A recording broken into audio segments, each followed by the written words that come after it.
Good afternoon, ladies and gentlemen, and welcome into another exciting edition of Cory Comments On. I'm your host, Cory McKnight. You can join me every Friday at 2 and 5 p.m. right here on allwnyradio.com. And while you're there, make sure that you vote in the 2018 All WNY Awards. Voting is still open.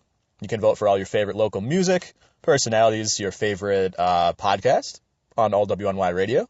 Hint, hint. Get out there and vote. You can vote once a day. So, go spam that shit. Go flood it. Whatever. Get your votes in. Anyways, today it's Friday, November 2nd, 2018. It is National Jersey Day. And nope, not New Jersey. Sorry to anyone in the state of New Jersey that might be listening. I don't know why you would be. Why would you care about Western New York? But you should, even if you don't. National Jersey Day, like a sports jersey. Football jersey, hockey jersey, baseball, whatever. You know what I mean. And I guess you're supposed to rock it. It's like Casual Friday or something. So maybe your boss would let you rock the Bills jersey or whatever to the office today. But big piece of advice. If you're going to rock the Bills jersey in particular, put away the Nathan Peterman one back into the closet if you were unfortunate enough to buy one. I don't think you'll live it down if you wear a Peterman jersey to the office or to work today. That being said, Nathan Peterman is in the news again because he's going to fucking start for Buffalo on Sunday against the Bears. At home at 1 o'clock. We are in trouble. Bills are in trouble. Derek Anderson out with a concussion now. He's in the NFL's concussion protocol. Josh Allen, of course, got hurt a couple of weeks ago, banged up his elbow. It's looking worse than it initially did. I think he's going to be out for several weeks. And at this point, I wouldn't even care if we just shut the whole thing down. Pull the plug. Get rid of Sean McDermott, too, man. I'm tired of him already. Everything that I said last year about this guy, where and we went to the playoffs. I'm not going to sit here and say he didn't have success or that he wasn't like a decent coach and still isn't a decent coach. But his after-game media press conferences are just insufferable. Got to go back and check the tape for everything. Oh, man. He sucks, dude. I don't know. Brandon Beane admitted today that he screwed up by not bringing in Derek Anderson more quickly after we released quarterback A.J. McCarron earlier in the season, or before the season started, I believe we got rid of him. Big screw up, Brandon Beane. Sean McDermott, straight mediocrity, just like we're used to in Buffalo. So, if you're going to work today and you want to rock the jersey, don't put on the Peterman, put on the Pominville.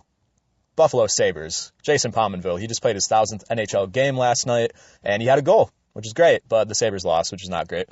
4-2 to the Ottawa Senators, but it was really cool to see Palmer get an ovation from the Ottawa crowd. It was an away game, and they actually did a little thing for him up on the Jumbotron, and they clapped, even though Jason Pominville was the one back in 05-06 that eliminated the Senators with that crazy short-handed goal. Now do you believe? These guys are good. Those were good times, man.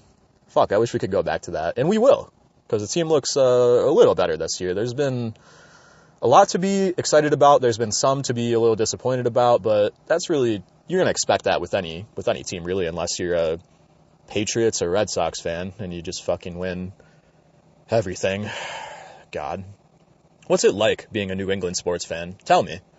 Tell me what it's like if you're out there. Maybe you're in New England listening, maybe not New Jersey, and let me know what it's like to have a parade every other fucking week.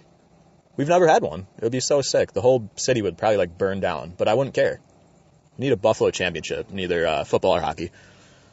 Anyways, enough sports. I want to quickly cover a funny story that I found on Twitter from yesterday that just fits the season and the area and all that just so perfectly. So yesterday, a tractor trailer carrying a shitload of corn flipped over on Route 104 in Wayne County, spilling the corn all over the road. And I think it shut the shit down. There was ears of corn from here to fucking Ontario lining the roads on 104, and you know what? The construction is bad enough. When you're driving down, well, not even 104 in particular, but any road in Rochester heading towards Wayne County up in this area, the potholes, the construction, that shit is bad enough. And now you got to dodge ears of corn that could fly through the windshield and decapitate you at any moment because a guy in a tractor trailer couldn't control the fucking thing. I don't understand how they turn over. Unless it's like an accident, like an actual, there's multiple cars, truck has to try to stop, whatever, it can't stop, get into an accident, I get it. This was just a single vehicle thing where the driver rolled down a steep embankment, quote unquote. But how though? How did you roll down a steep embankment? Were you falling asleep? Were you texting? Were you trying to eat pastrami and chips while you're behind the wheel of an 18-wheeler?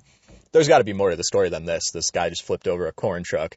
But actually what I want to know in this whole thing, I just thought it was funny because it's fall and, you know, ears of corn all over the road. Very festive to crash your truck right around this time of year with corn in it.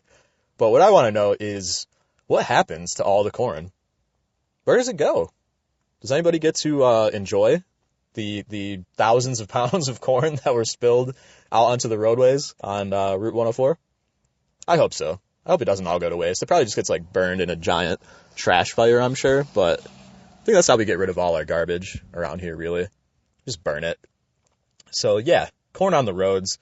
That probably won't be the number one thing you're going to have to watch out for when you're driving this winter or fall.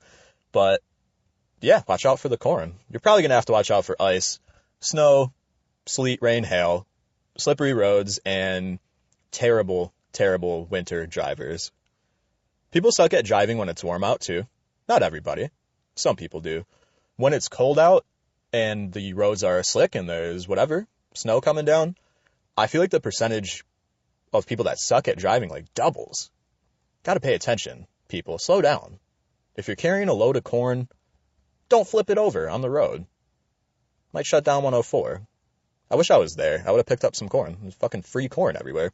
Anyways, what do you think about this pretty stupid story that I decided to just feature on here, but I thought it was pretty funny. Anyways, what do you think about Jersey Day? What do you think about the Buffalo Bills being in fucking trouble, facing the Bears this Sunday? What do you think about Jason Pominville? There's a positive one.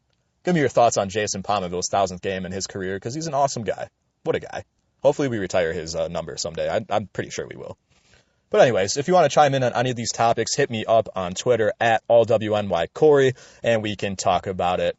I'll be back next Friday with another very interesting show for you guys, so please make sure you don't miss it. Please make sure that you vote in the All WNY Awards. Go to allwnyradio.com, allwnynews.com. Get your votes in. It's not too late. You can vote every day. Do it. Spam it. All right, guys. I will be back next Friday. Everybody, take care. See ya.